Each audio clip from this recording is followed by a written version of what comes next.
What I'd love to hear more about is the idea of coddywampling, which we talked about last time, and it's to travel in toward unknown destinations, if I remember. Hmm. And I'd also love to hear more about the feeling of fullness that you have, this feeling of love that you have. That it seems like in the book you talk about how it kind of cracked you open. And so I'd love to hear a little bit more about that too. Okay. What would you love to share about? What's really alive for you right now? Well, I mean, you asked a little bit about Coddywampling, a little bit about love, and they're quite intermingled, and related. So, Coddywampling in the very beginning, I when I set off, when I sold everything and was in Coddy. Coddy is my Airstream. That's my house on wheels. So when Coddy and I set off in 2017, it was like, oh, rumor has it you can live and by the tickles of your soul and not know what's next. And I'm just going to go do that. So I did. And so, I set off without really having a plan of where I was going. That time I was heading west. I left Florida and headed west. But other than that, I really had no clue. And I wanted to see what that was like to fully live in the space of not knowing anything except the very next step. And in my mind, it applied to travel. But what I saw through the journey, what I learned and realized was that coddywampling, which to me literally means not knowing what's next at all and just kind of waiting until I'm led to take a step in any direction and to kind of forget where I think I should go and really just let life take me wherever life pleases. And so it was probably about a year or so into the journey when I really realized, wait a minute, this doesn't just apply to travel. This applies to everything in life. There's nothing it doesn't apply to. And I had the book shares more about it, but I had what felt to me at the time is a traumatic experience when I was 13. And my mom left me on the curb of my dad's small apartment. And I didn't want to live with my dad. And I didn't enjoy being with my dad. And my mom left me there. And that was that. And I felt like an orphan. And, later on in hindsight, I saw none of that was true. Like my mom did leave me at my dad's house, but all the meaning I put behind it about being unlovable and not wanting to love anyone if it hurt so much that they left, that's a promise I made to myself at 13. I will not love anyone so much so that if they left, it would hurt. And without realizing, that childhood promise stayed with me for decades, well into my 30s. And so I thought I didn't love people, and I thought people didn't love me. But through this, what I like to call is like a modern day walkabout, my journey. I didn't know I was going on a walkabout, but that's what happened. Just being out in nature by myself and just being in the quiet, I started understanding things about life that I hadn't before. And it didn't come from books, it didn't come from anything. It just came from real life experience. And honestly, a lot of it felt like it came out of the ether, like just things that appeared and that I knew that I hadn't known before. And a big part of that was love. And I am still softening. To me, the one of the greatest stories of this book, the book that chronicles exactly 1 year of my life. It starts in May of 1 year and it goes into May the next year. And the reason I wrote about that year is because it was the most incredible year of my life. And I thought I had seen so much about love through coddywampling, just being open to everything and being open to strangers, not being afraid to be whether by myself or to be with and talk with and go into homes of strangers. That's just how I'd been living for 7 years. But this 1 year, it cracked the idea of love open even more. And I feel like there's no end to that. Like the more I kind of let go, the more I see where our beliefs are holding me back, the more in love I'm going to fall into with everything and everyone. And so yeah, so that's how coddywampling and love fit together. And I didn't set off on this journey to see more about love or to see more about coddywampling. It's just what happened. But yeah, and even my mom passed a couple weeks ago, and she was my best friend, like platonic soulmate, and um and that has even cracked me open even more in the realm of love. So yeah, so it's an ever changing process. Wow. It sounds like this experience that you had wasn't something you were necessarily looking for, but it's something that you found, something Yeah. that you discovered along the way. Do you think it's because you were looking for it, or do you think you were just living in a way that it found you? What Yeah. would you say? Well, I say with this and with everything, like I stopped looking for anything. And that to me is when my life really opened up. Like it feels like that's true freedom when we stop needing or wanting or trying to find or have anything. Um, I feel like in that space there's nothing but openness, contentment, freedom, peace, and love. And ever how you want to describe that in your own words. But yeah, no, I mean, one of my favorite quotes from the book, and a lot of stuff in the book, it's in there, and I wrote it, but I'm like, where did that come from? And one of the quotes is, "On the pathless path, the way is waiting," and that's how I feel about everything in life. So I rarely ever look for anything anymore, but I know it's going to be given. And I don't know what's going to be given. I don't know what's going to be shown and put in the path. I just am up for anything because it looks to me like you can't get it wrong, and there's nothing quote bad that's going to happen. So I am completely open to anything fresh and new. And sometimes the things that are fresh and new are things that I've already seen 100 times and understood 100 times, and I've just understood it in a whole new way. So yeah, I'm not looking for anything. I'm not trying to find anything. I'm not a quote seeker. In fact, I highly recommend nobody be.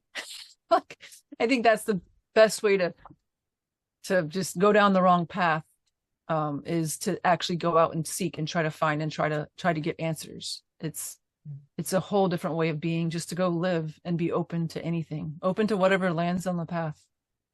So yeah, I truly feel like I'm being lived by life, and it's not up to me. And it's really nice because there's not much responsibility here. I just get to live and follow what I call the tickles of my soul. And so when I'm drawn to something, when I have this really beautiful desire, I head in that direction without expectation. And usually what happens is beyond what I could have ever imagined or expected. Hmm. You talk a lot about making really fast friends. Yeah. And sometimes you had a very full freezer full of fish that were was given to you. Yeah. So you've seen this, the way that the world works. And this is more of like the natural world because another big theme in your book that of what I've read so far is that there is this, societal world, the world of cities and of places, and then there's this world of nature. And we are the nature, but a lot of us live in the city. But you feel like nature is your teacher in a lot of ways. Could you tell us about that? Yeah. And, in a strange way, like I'm not attracted to cities, but the cities are nature too. It's a different kind of nature. But it's all like when I think of nature, like with a capital N, I think of everything. And yeah, I personally, I enjoy the natural world with less, human influence. But that's just my preference. So other people will have different preferences. But yeah, to me, like we are all nature. Me and you and everyone on the screen are as much nature as these majestic oaks and birds and squirrels. But nature as a whole, to me, there's a bunch of words that I use, and in my mind, they're interchangeable. So nature, life, God, the universe, source, the energy of everything. To me, we're talking about the same thing whenever I use any of those terms. But that is the ultimate teacher. And then I have to remember and realize that that's who I am as well. you know so But yeah, I feel like just going out and being in nature and watching and listening and noticing, there's so much to be seen and there's so much to learn and to remember about ourselves, like animals. I remember one time a big aha, I saw this dog who was missing a leg. And it was like he didn't even know or didn't even care he was missing a leg. You know, like he was just doing his dog thing, living a great life, and he just kind of had a little pop in his giddy up, like but like animals for the most part, and you've noticed that when a bird is injured too, or anything in nature, like they just go on. There's no pity, there's no victimhood. It's like you wonder if they even notice there's something wrong. And it doesn't seem to me that nature cares. Now, granted, some animals will get hurt bad enough to where they become something else's food, and that's a part of nature too. But it feels like as humans, when something quote goes wrong, we're more apt to make a story about it. Like I shared in the beginning of this call, like I made up a story about me being left at the curb. And later in life, I realized that was the best thing that could have happened for all of us. And I totally know that deep in my soul. And for the last 15 years, I've let my mom know that many times, though she felt bad for looking back, she felt bad for doing that. Thank you. And there was people are like, did you forgive your mom? Like, forgive her for what? Like I to me, forgiveness is a man-made construct. And I'm not saying that in a mean way. I'm saying that there's actually nothing to forgive ever. Because that me saying I forgive you, it insinuates that you did something wrong. And in the way I see things now, if you would have asked me 8 or 9 years ago, I would have never said this. But through the journey, this is what I've understood: is we're all being lived. We're all just being lived. And yeah, we make quote mistakes. That if I'm looking at myself as a separate individual, I'd be like, I made a big mistake. But actually, I'm just being lived by life. And that quote mistake is just what happened. So there's a poem in the book, and I can find it real quick. Do you mind if I look real quick? It's a good Yeah, poem. go ahead. It's, While you do you mind if I share a story too? sure, go for it. Yeah. I love what you're talking about with that you kind of came up with this story around something that happened in your childhood. And I've just recently shed something that really informed my life in a lot of ways. When I was a kid, I was swimming and playing this game where we would push this watermelon to the other side of the pool. And I was pushed underwater, and it was maybe for only like 10 to 15 seconds, but it felt like I was drowning. And I got up sputtering. I was so scared. I was upset. And I went outside of the pool and started to pace around. And I'll tell this story in another podcast episode. So if you hear it twice, then forgive me. But I was pacing, and there was another boy, a very popular boy, who came out and joined me. And he was upset too by something else. Maybe the same thing happened, maybe something else happened to him. And some girls came out and got him and brought him back into the party. And no one came for me. And the story that I created, the conclusion that my mind came to was that I was unwanted. And so for the last 30, 40 years of my life, I have been trying to prove to myself and to other people that I am wanted. And to really see that that wasn't true has given me a freedom, a gift. And we can also see that it's like you talk about, it's a gift. And another spiritual teacher calls it a grace, it's a grace that happened because I'm where I am right now. I'm get to talk with you. Who knows if that hadn't happened, if I would be talking with you right now. So it's a grace. And to see that everything is a grace, even the hardest things. I'd love for you to share your poem now, if you would.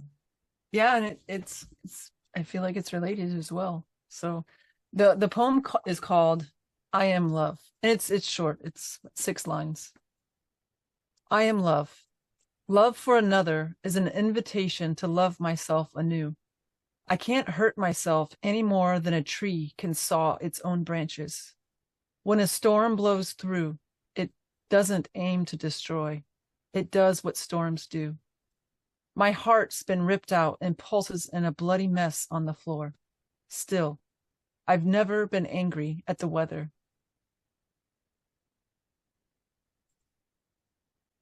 I almost feel like for poems that we should hear it twice. Would you Yeah, I was mind going to reading it say, a second time? I'm happy to. And you know what? When I read poetry, I always like, what is the poet trying to say? I mean, I think I know. But this is your chance. If anyone has questions, feel free to ask. The poet's actually right here. Um, so it's okay. So I am love. Love for another is an invitation to love myself anew. I can't hurt myself any more than a tree can saw its own branches. When a storm blows through, it doesn't aim to destroy. It does what storms do. My heart's been ripped out and pulses in a bloody mess on the floor. Still, I've never been angry at the weather.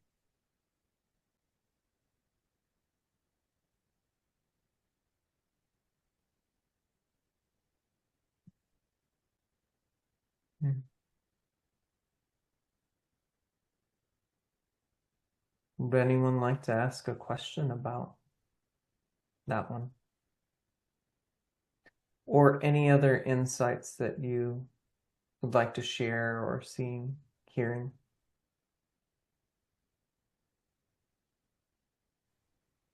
I really loved the poem, but for me, I do get angry at the weather. So I've had to change the last line to I've never been angry at the sea. I Yeah. can see it with the sea. The sea, it doesn't care if it's angry. I don't care if it's angry. I don't care if it's calm. It's always amazing. It's the sea. So I have a question for you. Is that okay? Yeah. And not saying you have to, not saying you ever will, but what would change in your your being, your way of living if you felt the same way about the weather, if you could never be angry at the weather? I I've been experimenting with that, and it's not so much angry with it, frustrated by it. I seem to respond to it emotionally, physically, and sometimes I can see that's made up. But it's been raining for about 6 weeks, and it it actually stopped raining the other day, and it was wonderful.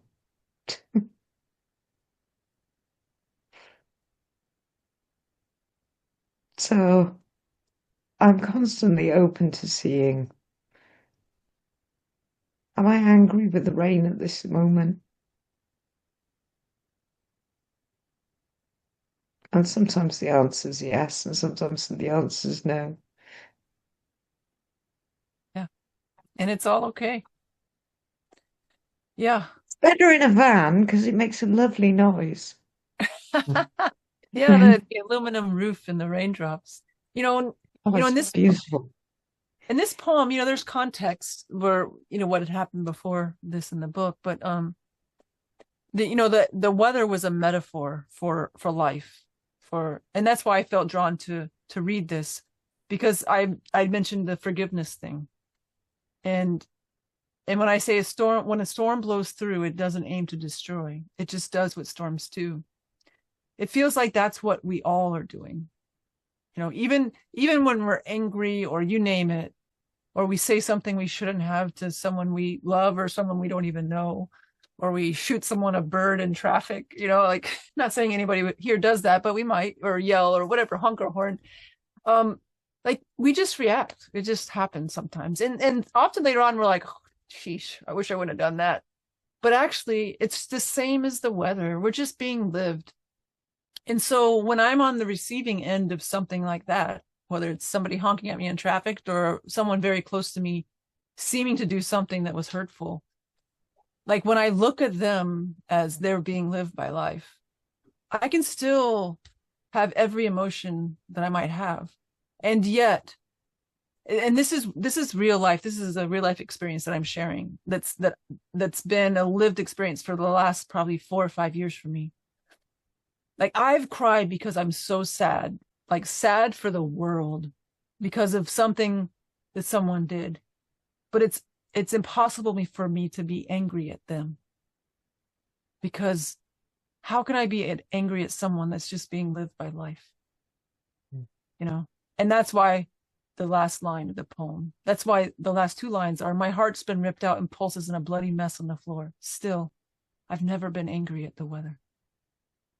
And what if we could all live in a world like that, where it's not saying people can do whatever they want. It's not saying that. It's just saying when something happens, what if we could see it with grace and understand that we can still love the person. We can still have empathy and yet have grace with what has happened. And for Katri, that works with the weather too. It works with the real weather. But it's like life in general has such a different feel, a different feeling, a different flavor when we can just see everything for what it is. It's just what's happening.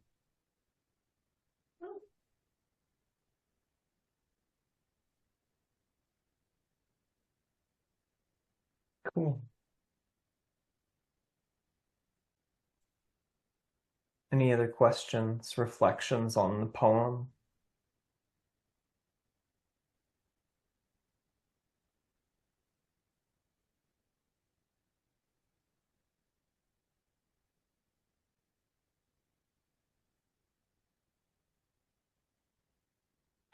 Well, so it sounds like to me, one of the things that you're saying is that very human reaction to challenges that we face, it can be it can be kind of a little bit separated from us in a way. We can see with a little bit of understanding, and we can still have the experience of it. Like, we're not negating the experience of it, but we are seeing it with a little bit more understanding, what you would say is grace.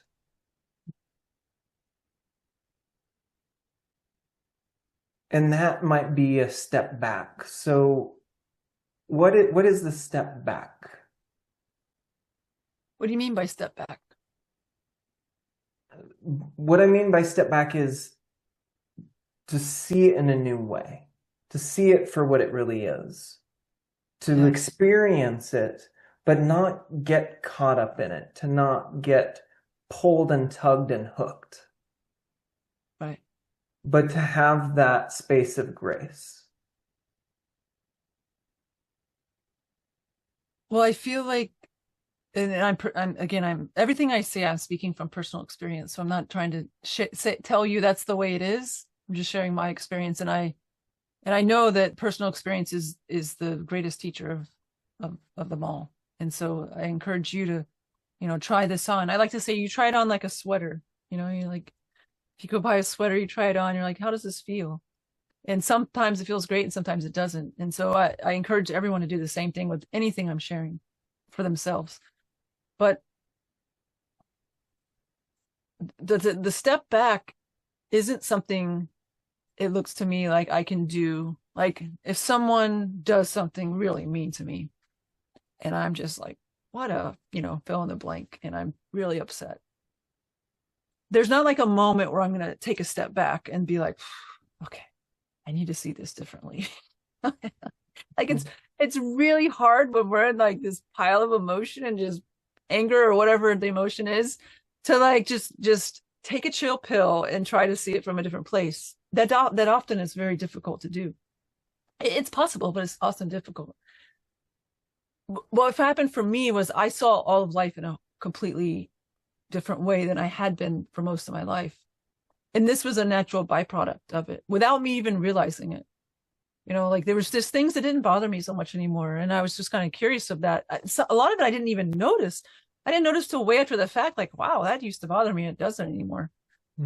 But this quote, step back, was just a natural byproduct of understanding life in a really different way, a cleaner way.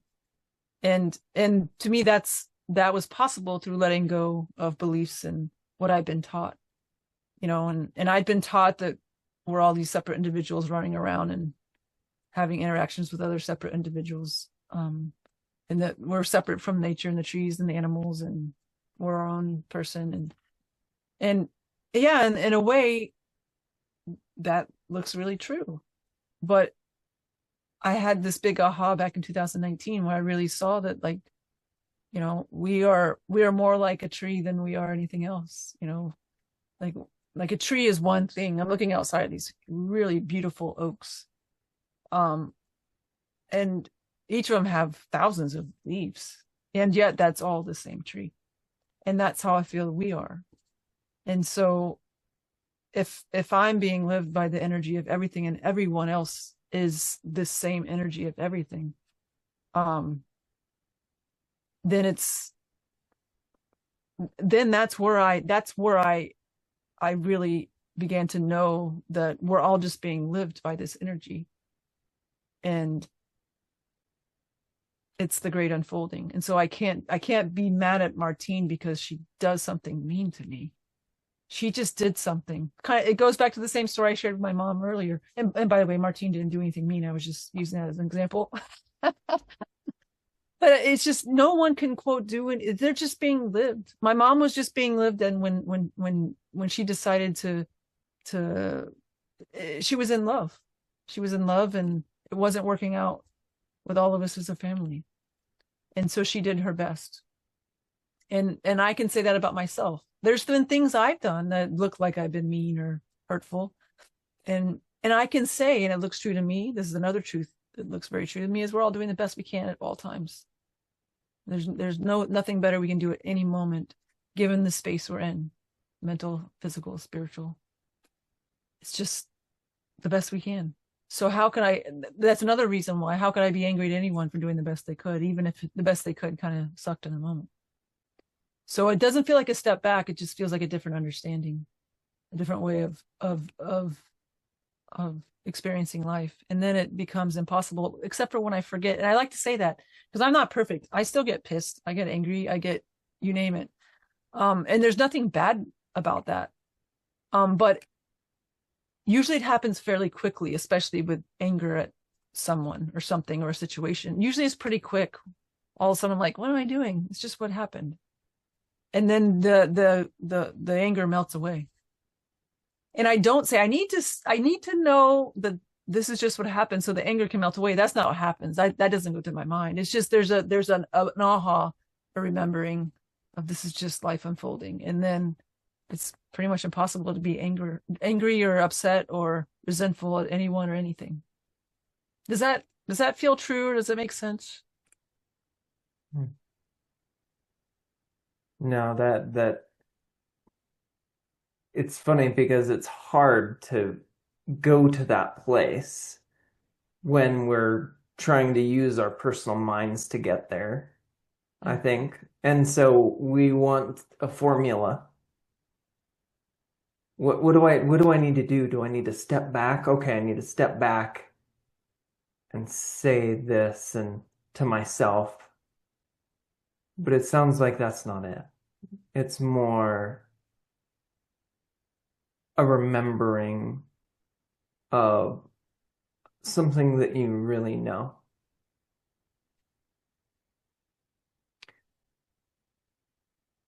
And And I have another question, but I want to give space if anybody else has some insights or thoughts.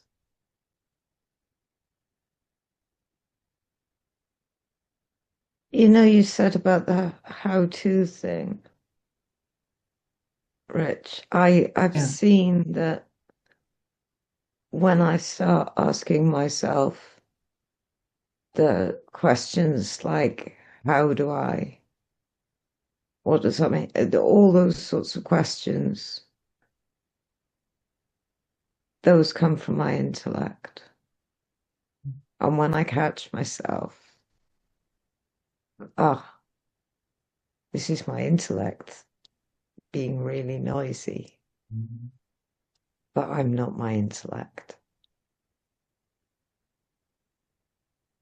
And that somehow creates a space. I take the thinking less seriously.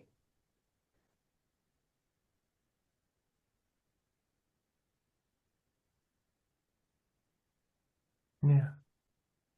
That seems what she was, same thing that she was talking about. Yeah. Would you say that that resonates with the way you kind of see things, Kristy? I guess in a roundabout way, yeah. I mean, I can't. I definitely don't. Would never put it like that, but I feel like it's in the same realm, similar realms. Hmm. Yeah. I also found personally, it helps nothing to think about my thinking. Like, like, like to think about my thinking just creates way more thinking, you know. Hmm. And so, um, it looks true to me. It looks like crystal clear truth that um it's all source. So what did you call it? There's the intellect and what was the other one? Katri, I don't remember. I guess it's what I'm calling the intellect is the thinking that I believe is me. Okay. And what would you call Um, what's not the intellect? like you, source, Oh, and energy, God, love, gotcha. Okay, cool. take your pick. I don't need a word. Yeah. If my intellect is what needs a word. Yeah. So here's I used to see very much what you were saying. That looked true to me. And then there was a moment when it did no longer look true. And that was when I really saw that everything is source. There's no source in the intellect. How could there be? If there's only one energy, there's no small intellect that is Kristy. That's made up. That's a belief that someone told me that I believed. There is only source. And source has different feelings. The energy of everything has different feelings. And yeah, um, sometimes there's what I call the tickles of my soul, and that it feels so clean. It just feels like it's deep knowing, and it arrives as a really clean desire. And then there's sometimes busy, what a lot of people would call intellectual thinking. But how could that be any different? How could that not be source? Because then we're inferring there's something other than source out there. So things got so simple for me when I had this big aha that everything is source. And then I can go with the busy chatter of what feels like my mind, or I can go with the tickles of my soul. You can't get it wrong.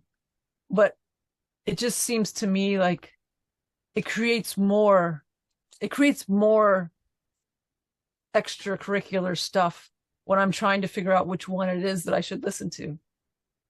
And Oh, so there's what was that? I'm with you on that, Yeah. but it helped me sort of go, oh, this, Yeah. it's more noticing the feeling, and I'm asking the how-to questions would go, oh, yeah, just that's fine. It's like Dr. Bill's love letters from wisdom redirecting us. Yeah. But it just, yeah, it's all part of the whole. like the Yeah, waves on the ocean. exactly. There you go. Yeah, it is. It's It's all part of the whole. the universe doing something to feel something. Yeah. Yeah. And it looks to me like, and again, I whatever I'm saying, you don't, please don't believe me. Go try it on for yourself if you want to, and if you don't, that's fine too. But it looks to me like I'm not even in charge of which one I quote choose to go with. Like sometimes I go the busy route, and sometimes I go the really beautiful route. And it really looks like I'm the decision maker. I'm the chooser. But it looks like to me I'm not the chooser in anything. I'm just being lived in all of it. And it makes things so simple and so clean to know I can just go out and be lived. And yeah, I'm not saying I'm when I'm living, it feels like I'm making the decisions, but deep down I know they're not my decisions to make. They're just being made for me. Yeah, and I tell you what, it just makes things so much less stressful. There's no stress. And I say oopsie. It's funny because I used to talk bad to myself. Like I most of my life I was really bad about like what a dummy, like I would really be hard on myself. And now I don't. When something goes wrong, it could be a big oopsie. And it's funny because the people that know me best know I'm like, oopsie. It's like, and a lot of times it deserves way more than an oopsie, but that's all I feel. And like I it's hard for me to get I can't talk bad to myself anymore because there's no self to talk bad about. And then it's nice because then the more I saw that I had grace with myself like that, just naturally, I have grace with others too. Because how could it be any different for them? So there's just oopsies in the world now.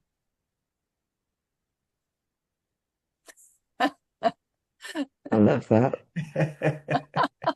Get caught up. I just have There's some big oopsie. oopsies. Yeah, Martine, what did you have? Yeah, there are big We're going oopsies. to get caught up at one point or the other. And I remember that, no, I went a couple of times to see the dilemma and a few times Eckhart Tolle.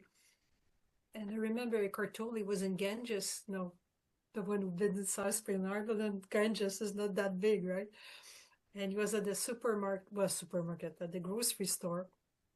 He was in line, and it was a new girl was a new cashier. She was a new cashier and also new to the island. So she was taking her sweet time with everyone and chatting to them. And even him, he had the thought of, can she just go on with it, right? And then as soon as he had that thought, he kind of remembered what he does for a living, so to speak. And it says, oh, yeah, I'm no worry. No, this. It was just a second of anointment. And because he's so attuned, he went back. No, the love letter kicked in very, very quickly. He said it's a good thing because when it was my turn, she recognized me. But and same thing with the Dalai Lamas. He said a story like that. So for those guys, they do have the thought, but they recognize the love letter as soon, or quicker than us poor mortal. But yeah, and I have my sister who doesn't recognize that, and she's been angry for 3 solid years and ruminating every bad things in her life. Mm. So I think there's everything in between, but thank God for those love letters that we can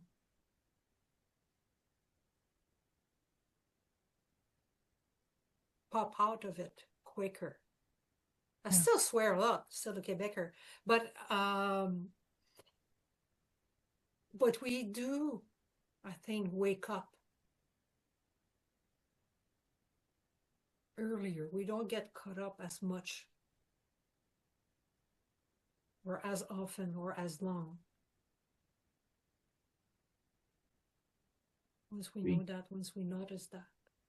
Mm-hmm. Yeah.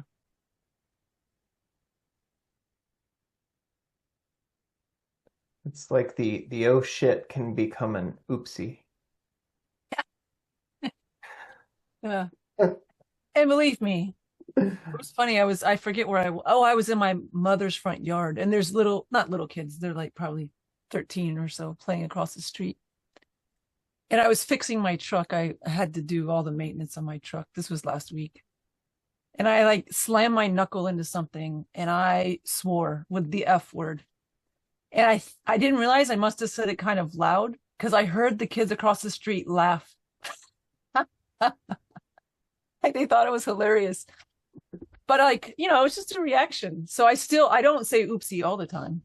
And the neighbor kids know that. But yeah, but I mean, it's just a reaction. But I like how you said it, Martine. It's like the love letter comes back. You know, I was angry for a split second. Honestly, it wasn't even that long because I heard the kids laugh and I thought that was funny. Like I went right from being pissed to laughing right along with the kids across the street. But that's how it is. In the big picture, that was an oopsie, even though it was an F-bomb. I just love this idea of the oopsie. This one's gonna be there with me a little bit, I think. The next time I make a mistake. Yeah. Because I think It doesn't feel as good to say oopsie or the big F word. Oh, Sometimes you need to let it out. I mean, yes. Yes. did you say it? And I swear, believe me, I swear with the best of them. I mean, I'm not like a sailor, but obviously I dropped F-bombs in the neighborhood. But it's like, it's just for a second. But yeah, sometimes it feels good. But it's just, you know, I used to like say that and then be upset for minutes or hours or days. And now I just say it. And very soon after, I probably laugh or say oopsie. Yeah, it's the love letter.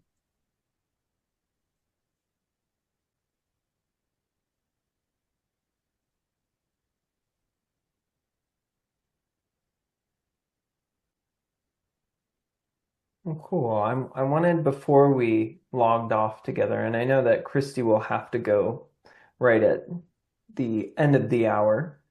I might be able to stay on for maybe 5, 10, 15 to continue the conversation. We can reflect on your words. But I also want to give you the opportunity to share. You've got a group coming up, and I'm already signed up for it. So I'm not, she hasn't paid me to pimp this event out. I'm actually paying her to to pimp it out right now. But it's just so stinking cheap, and it's just the best deal in town, in my opinion. So, Kristy, would you share about your little webinar series that's coming up soon? Yeah, and it's actually, if you know Bonnie Jarvis, then it's her group. And if you don't know Bonnie Jarvis, she's a sweetheart, and you should. So yeah, it was interesting. Bonnie it was probably close to a year ago. I was editing my book. I was camped out in her backyard. She lives like a block from the beach, and so every morning I was going out to this picnic table on the beach and editing my book. And I just needed a quiet place, and Bonnie provided her backyard for that. And while I was there, I think it was March of last year. She said, we should do a group when your book's out. So it's been in the works for almost a year. But and why Rich is saying it's such a good deal is because it is an incredible deal. We just want people to be able to come together in community and have discussions. And it's $25 for 3 weeks. And we meet every Thursday, starting this Thursday at 1 p.m. Eastern. So that's 10 Pacific and 6 UK. And it's for 90 minutes and $25. And we'll meet this Thursday and then 2 Thursdays after. And the conversation is going to generally be in the realm of what is in the book. Bonnie and I have picked out 3 kind of topics to kick off with, but we can go anywhere. And you don't have to have read the book to be in it. And you can have read the book. But we're just going to kind of have speaking points around the topics of it. And, you know, a lot of my book is just around living free, knowing we already have permission to live the life that's calling, letting go of our shoulds, like trusting life, um, being cool with talking to anybody, loving strangers as much as you love anyone else. And yeah, and we're gonna give kind of real world play at the end of each session to go out and like try this on, like live it for yourself. So we'll give you little prompts at the end of each call, and then we'll come back the next week and talk about something new. And so that's it, really. It's, and you can go on, I'm sure Rich will post this, but it's bonniejarvis.com. It's her website. It's right at the top. You just click on it and pay $25, and Bonnie will send you the link. So I'm kind of the guest there. I'm hanging out in Bonnie's world, but it's going to be a lot of fun. And yeah, I too agree. It's almost too cheap.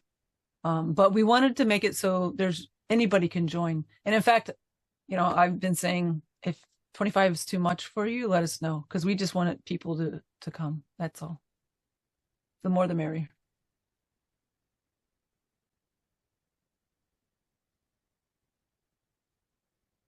I've just think I've posted it in signed the on. chat.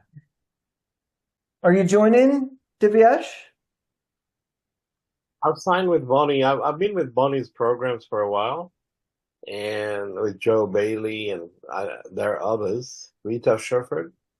And one of the things which resonated, with, everybody has their own understanding, as Krista said, find out for yourself, is Rita's got another one with Bonnie coming, I think with Bonnie also, later on.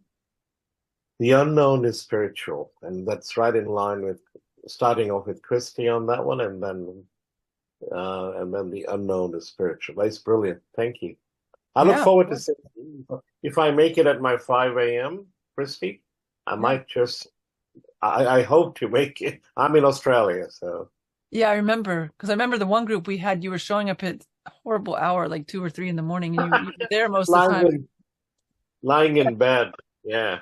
Yeah. So 5 a.m. isn't that bad. So 5 is because of your winter and our summer.